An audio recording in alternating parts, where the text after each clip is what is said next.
Japan's population is shrinking so fast that entire towns are literally vanishing. In this video, we're diving into one of the most shocking demographic shifts happening anywhere in the world: Japan's population collapse. We'll explore why it's happening, how it's changing everyday life, and what it means for the country's future. And make sure to stick around until the end, because Japan's struggle may not stay within its borders. What's happening there could soon spread to other countries, including ones you wouldn't expect. So, how did Japan, once one of the most advanced and prosperous countries on Earth, end up facing a future where it might literally run out of people? To understand that, we have to rewind a few decades. After World War II, Japan experienced a massive economic boom. The country rebuilt from the ashes, its industries exploded, and for a long time, it was known as the world's innovation powerhouse. People were working hard, the economy was thriving, and Japan became a global symbol of progress. But success came with a price. Long working hours, high living costs, and intense pressure to perform started shaping Japan's culture in ways that made family life harder. As industries modernized, urban life took over. People moved to cities, chasing careers and education. That meant fewer couples getting married and fewer children being born. By the 1990s, birth rates had already started to fall, but few expected what came next. Today, Japan's fertility rate sits around 1.2 children per woman, far below the 2.1 needed just to keep the population stable. And that number isn't getting better. Every year, fewer babies are born than the year before. In 2023, Japan hit a record low of under 800,000 births, while over 1.5 million people died. That means Japan lost nearly 800,000 people in just 1 year. Imagine an entire city the size of San Francisco, gone.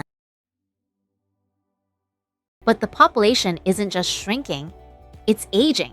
Right now, nearly 30% of Japan's population is over 65 years old.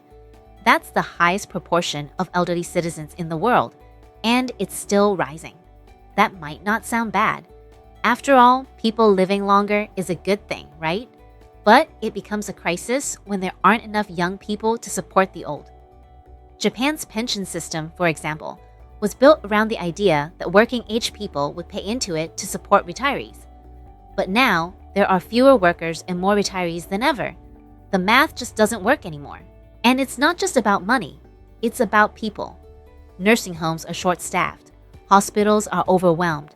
Some elderly people are even dying alone because there's no one left to care for them. By 2040, Japan is expected to have one elderly person for every working-age adult. That's a ratio no other country in modern history has ever faced. So, what does a shrinking population actually look like? All across Japan, especially in the countryside, entire towns are disappearing. Schools are closing because there are no children left to fill the classrooms. Businesses are shutting down because there are no customers. In some regions, wild animals like boars and bears are taking over abandoned neighborhoods. They call these places Akiya villages, ghost towns filled with empty houses. Even in urban areas, signs of decline are everywhere. Fewer young people mean fewer workers, which means fewer shops, restaurants, and services. The economy starts to slow down. There are train stations that now serve fewer than 10 passengers a day, but still operate because shutting them down would isolate the remaining residents completely. That's how far the problem has gone. At this point, you might be wondering, why can't Japan just encourage people to have more kids? It's not for lack of trying. The Japanese government has spent billions on programs meant to boost the birth rate, from child allowances to free daycare, even offering money for newlyweds. But none of it's working. That's because the root of the problem isn't just financial, it's cultural. Japanese work culture is famously intense.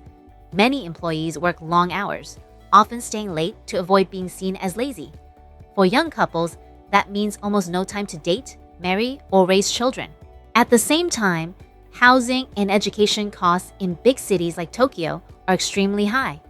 Young people often feel like they can't afford to start a family, even if they want to. And then there's another factor: changing social values. Surveys show that more and more young Japanese people simply aren't interested in marriage or parenthood. Some say they prefer personal freedom. Others just can't see themselves fitting into traditional family roles. In one government survey, over 25% of men in their 30s said they've never dated anyone in their life. That's not just a statistic. It's a sign of a social transformation that money alone can't fix. So, if there aren't enough people being born in Japan, why not bring people in from outside? That's the solution many other countries have turned to: immigration. But in Japan, that idea is complicated. For most of its history, Japan has been a very homogeneous society. Immigration levels are extremely low, and cultural barriers make it hard for newcomers to settle permanently. Even when the government tried to attract foreign workers, for example, through technical trainee programs, many left because of poor working conditions or lack of long-term opportunity. Still, change might be unavoidable. Some economists argue that Japan has to open up to more immigration or risk losing entire industries. Others say that Japan should focus on automation and robots instead of people. And believe it or not, Japan already has robot caregivers, robot waiters, even robot pets to help lonely seniors. That's how far technology has stepped in to fill the human gap. But this story isn't just about Japan. It's a warning for the rest of the world. Many developed countries, like South Korea, Italy, and even China, are now seeing similar trends: falling birth rates, aging populations, and shrinking workforces.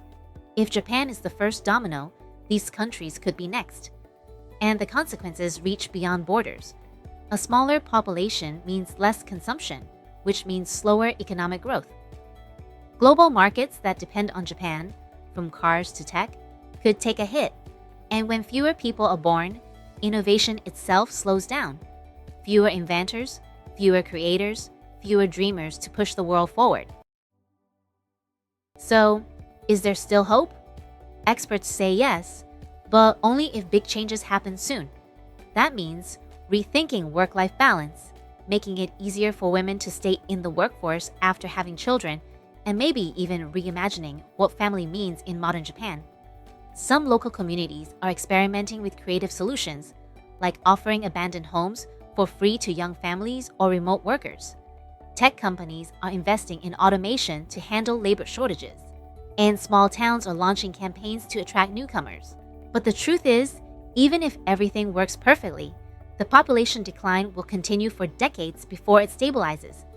Demographic change moves slowly, and once it starts, it's nearly impossible to reverse. Japan's population collapse isn't just a statistic. It's a glimpse into what happens when a society grows old faster than it can adapt. It's about more than numbers. It's about what kind of future people want to build. Because in Japan, this isn't a movie or a warning. It's happening right now. Towns are emptying, schools are closing, and a once unstoppable nation is slowly running out of people. And that's why Japan's population collapse is getting scary.